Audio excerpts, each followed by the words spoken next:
देखने में तो रोही या चोलिस्तान रेत से भरा एक ना ख़त्म होने वाला सिलसिला मालूम होता है। खुश्क झाड़ियाँ, पानी का दूर दूर तक मौजूद ना होना, मौसम की शिद्दत ऐसी कि गर्मियाँ आम इलाकों से ज़्यादा गर्म और सर्दियाँ ज़्यादा ठंडी हों। इन सब हालात के बावजूद यहाँ मकामी लोगों की एक कसीर तादाद आबाद है, जो ये सवाल उठाती है कि आखिर इन लोगों की गुज़र बसर कैसे हो पाती है और ये लोग इन हालात का सामना कैसे करते हैं। आइए देखते हैं अपनी आज की वीडियो में कि रोही के खाना बदोश कैसे इन जानवरों की परवरिश करते हैं।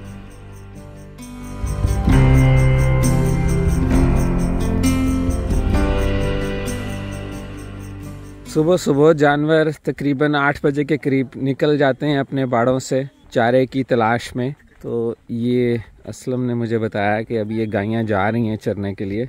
असलम, अब ये कितने दिन रहेंगी बाहर के? ये शाम में आ जाएंगी? आ जाएंगी। अच्छा। हाँ।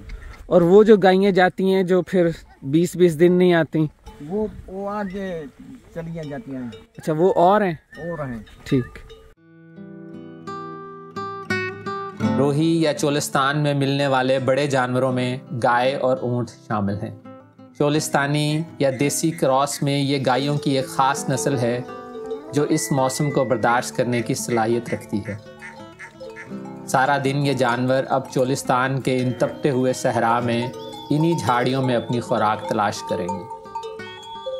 गौरतलब बात यह है कि बकरियों के बरक्स इन गायों के साथ कोई रखवाला नहीं होता और ये गायें शाम के वक्त खुद ब खुद वापस आ जाती हैं और फिर पानी पीकर अपने सारे दिन की प्यास बुझाती हैं।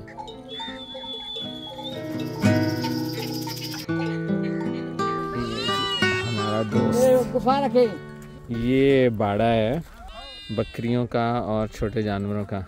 असलम, ये सारी रात में इस तरह छपरे के अंदर जाएंगी कि बाहर? भेड़ा बाहर रहेंगी, बकरियां अंदर चली जाएंगी। अच्छा। हाँ। बकरियों को ज्यादा ठंड लगती है। हाँ, भेड़ों का जरा कम है। हाँ। ठीक। ये खाती क्या है असलम यहाँ पे? इधर फोग लाना। अच्छा। ते तुम्मा ते अक। अच्छा। हाँ, ये इसका। और पानी कहाँ से पीती हैं यहाँ पे? पानी ये टैंकर से। अच्छा। हाँ। ठीक। अल्लाह की कुदरत है, इस तरह सहरा में इन भेड़ बकरियों का रिस्क लगा हुआ है। अगर आप वैसे आएँ तो आपको ऐसे लगेगा जैसे बिल्कुल झाड़ झंकार है और इन झाड़ियों की कोई अहमियत नहीं। लेकिन अगर एक बार बारिश हो जाए इस इलाके में फिर बहुत घास और ये झाड़ियाँ हो जाती हैं और 4-5 महीने इन जानवरों के बड़े अच्छे गुजर जाते हैं। एक चीज़ जिस पे मुझे हमेशा हैरत होती है वो ये कि रोही की इंतहाई गर्म और सर्द मौसम में यहाँ पे आपको ये भेड़ या दुम्बा लाजमी मिलेगा। मैं हमेशा सोचता होता था कि ये इस जानवर के लिए सर्दी तो चलें बर्दाश्त करना ठीक है, लेकिन रोही की गर्मी ये कैसे बर्दाश्त करते होंगे इतनी ऊन के साथ। लेकिन बहरहाल ये बहुत कामयाब हैं रोही में। ये जड़ी बूटी, इसके ऊपर फूल लगे होते हैं, यही इनकी खुराक होती हैं। ये जो सबस शाखें आप देख रहे हैं, इसके ऊपर जो फूल लगता है इसको ये भेड़ और बकरियां खाती हैं। असलम, फिर ये जानवर बड़े करके तुम बेचते हो? हाँ। अच्छा। हाँ। यहाँ पे लोकल ही बिक जाते हैं या? लोकल ही। हाँ। इसके अलावा तुम्हारा खर्चा क्या आता है इन जानवरों पे? वो आ जाएगा, कोई एक बकरे पे लग जाता है 5-5 हज़ार। अच्छा खर्चा। और ये चारा भी लाते हो शहर से दूसरा? हाँ। हाँ। अच्छा। हाँ। तूड़ी वगैरह नहीं? नहीं, तूड़ी नहीं। बड़े जानवरों के लिए भी तूड़ी नहीं? नहीं। अच्छा। खड़ देते हैं, खड़। अच्छा, ये क्या होती है? खड़ क्या होती है? ये अपने कपास के। अच्छा अच्छा अच्छा अच्छा अच्छा। जो रोजी लिखी हुई है सर, हाँ, वो मिल जाती है। बिल्कुल बिल्कुल। अच्छा, एक जो चीज़ आप यहाँ पर आके महसूस करेंगे वो ये कि यहाँ के लोग बहुत ही सादा, मुखलिस और किसी भी लालच से पाक। छोटी छोटी खुशियाँ इन लोगों की, ना इनके कोई ज़्यादा बड़े अखराजात हैं, ना कोई गाड़ियाँ, ना कोई एसी, ना कोई फ्रिज हैं। कुदरत के समझ लें आप खुले आसमान के नीचे ये लोग बेसिकली रहते हैं, छोटी छोटी झोंपड़ियों में। और बहुत ही प्यार इस इलाके में। मैं जब भी आया बहुत ज़्यादा मुझे मज़ा आया और बार बार आने की एक वजह भी यही है कि यहाँ पे आके बहुत प्यार मिलता है लोगों से। रेत के टीलों पर आबाद ये झोंपड़ियाँ और इनमें रहने वाले लोग किसी और ही दुनिया के बासी मालूम होते हैं। शहर की रौनक और रोशनियों से दूर ना तो आपको यहाँ पर हारन बजाती गाड़ियाँ नज़र आएंगी और ना ही इंसानों का एक समुंदर। बस एक मुकम्मल खामोशी, सहरा में चलती हुई हवा, भेड़ बकरियों की आपस में सरगोशियाँ और एक ठहरी हुई सी जिंदगी।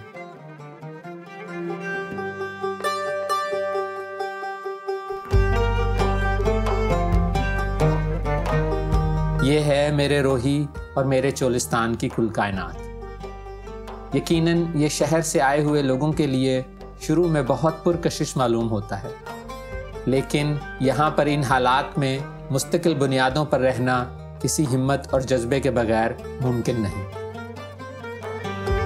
रोही के लोगों का रहन सहन बहुत ही सादा है और ये लोग उतने ही मेहमान नवाज भी हैं।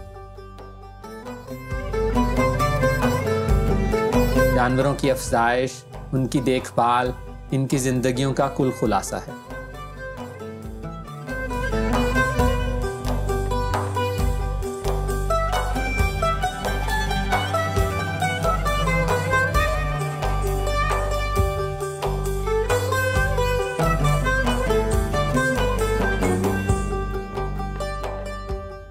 ये सरदार है बकरियों की। इसके गले में जो घंटी बांधी है, इससे बाकी बकरियों को अंदाज़ा होता है कि हम लोग रास्ते से कहीं बिछड़ तो नहीं गए। ये अब सारा माल शाम में इसी तरह खा पी के वापस बाड़े पे आ रहा है। रात में ये लोग अंदर रहेंगे बाड़े के, वहाँ पे सर्दी से बचाव का भी बंदोबस्त है।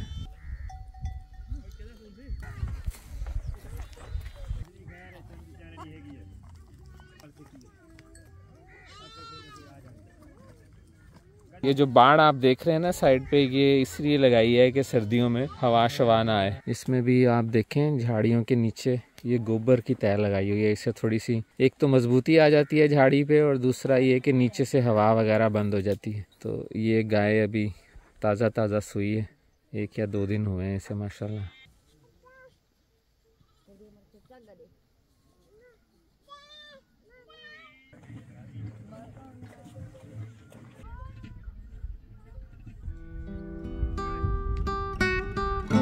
यहाँ पर जब आप आते हैं तो आपको महसूस होगा कि रातें बहुत जल्द ढल जाती हैं। यहाँ पर चूंकि झाड़ियों की कमी नहीं, तो सर्दियों की सर्द रातों में आग जलाकर उसके पास बैठना और एक दूसरे को किस्से कहानियाँ सुनाना इन लोगों का मशगला है।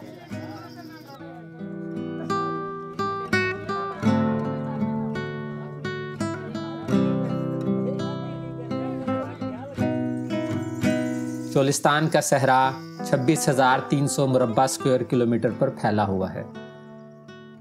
जनूबी पंजाब में वाक़ ये सहरा बहावलपुर से शुरू होता है और सिंध में थर के सहरा से मिल जाता है।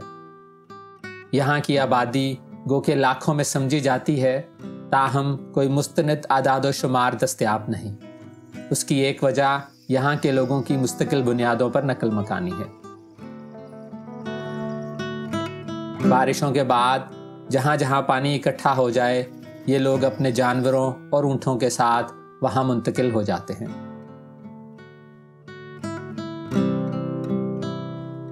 चोलिस्तान की रेत जो दूर दूर तक फैली है, इसे अबूर करने वाले जानते हैं कि असल सुकून पानी की तलाश से ज़्यादा अंदरूनी सुकून में है।